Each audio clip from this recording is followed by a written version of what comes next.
So this right here is alfalfa.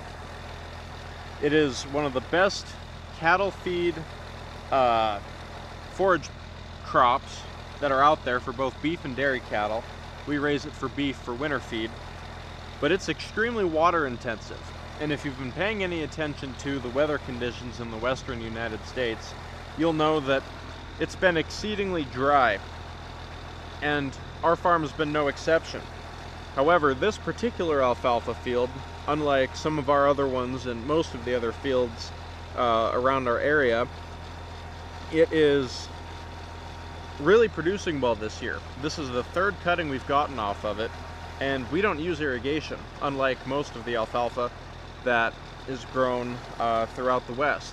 And let me tell you why it's not just a good thing that we have the ground that can produce this alfalfa, but why this alfalfa is actually the solution to a bigger problem that we have to face with our other crops, and how the high yield is actually more of a beneficial side effect to the solution, which is this alfalfa crop, a deep rooting perennial. Remember that for later. All right, so when the water situation, like what I just talked about, is not managed, you end up with a situation like this. This is an alkali flat, and it is the result of an unmanaged saline seep. These are all alkaline salts out here, all this white crust.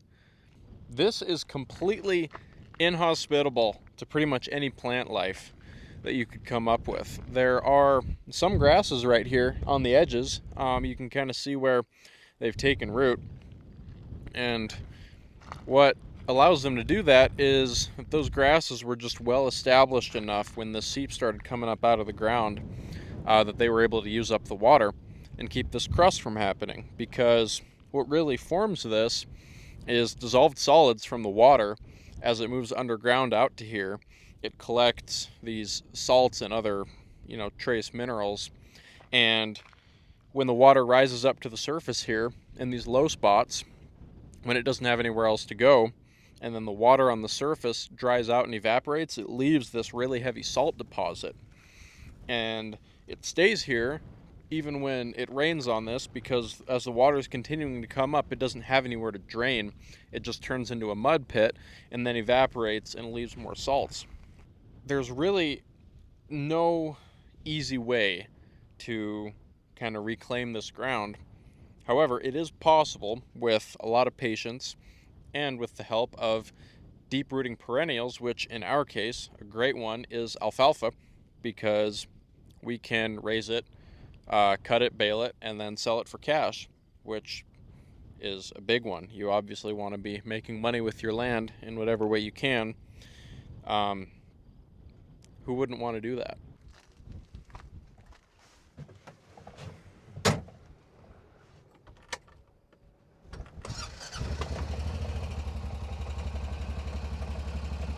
So, in order to tie all this together, I figured a great place to do it would be this old collection of old cars, which, for reasons unbeknownst to me,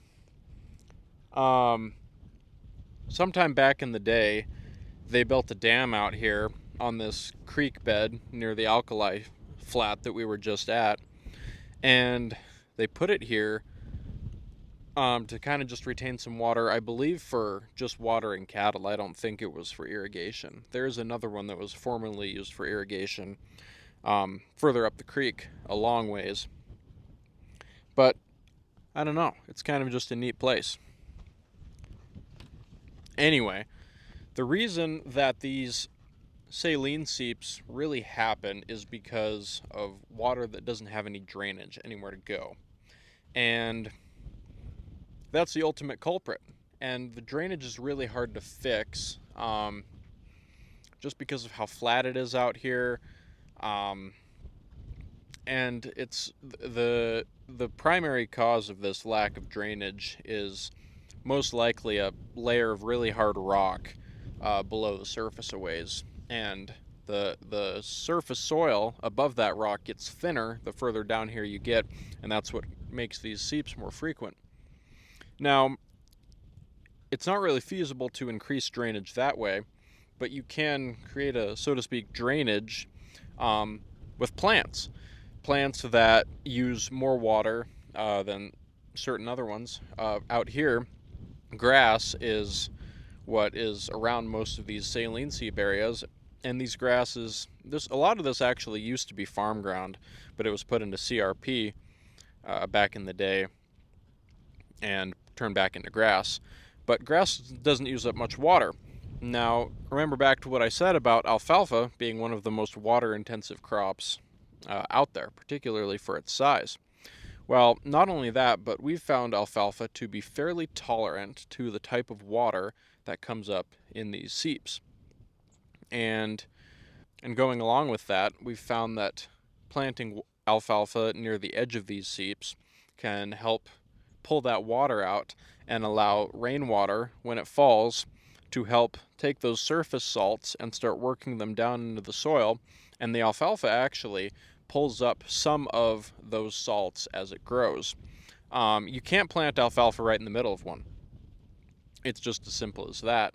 But if you plant it on the edges, like I said, it can slowly start using up that water and get to a point where it actually cleans out the soil, so to speak, as it absorbs a little bit by bit of any of those minerals, those salts particularly.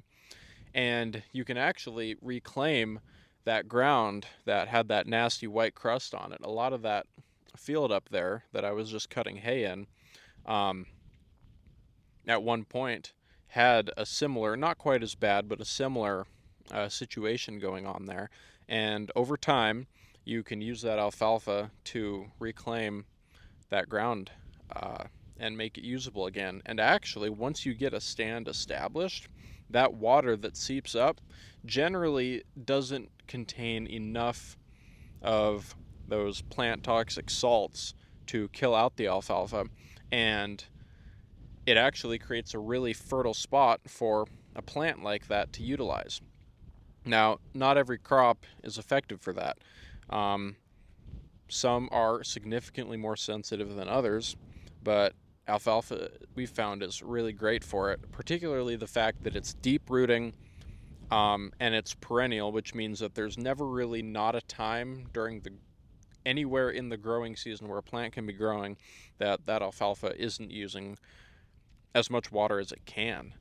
Something like wheat or barley only uses water for a certain portion of the summer of the season where plants can grow at all, and alfalfa really has the widest stretch of usage that's actually really uptaking a lot of water. So that works really, really well, and so it's not exactly just a positive. There are definitely downsides to it, but I should say there's downsides to the saline seeps that we get, but when they're utilized properly, they can actually be a good benefit, and you can really take advantage of them.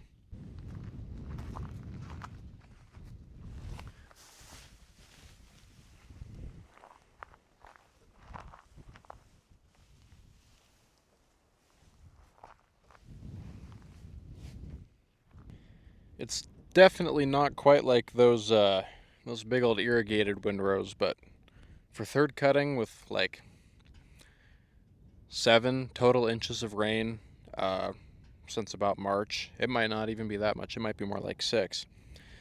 And hardly anything measurable since about late May, maybe early June. I think it was more like mid to late May. I would say that's not too shabby. I'm going to go and check my framing right quick. A couple foot marks there so I know where to go back and stand. It's pretty muddy. I got to review some footage.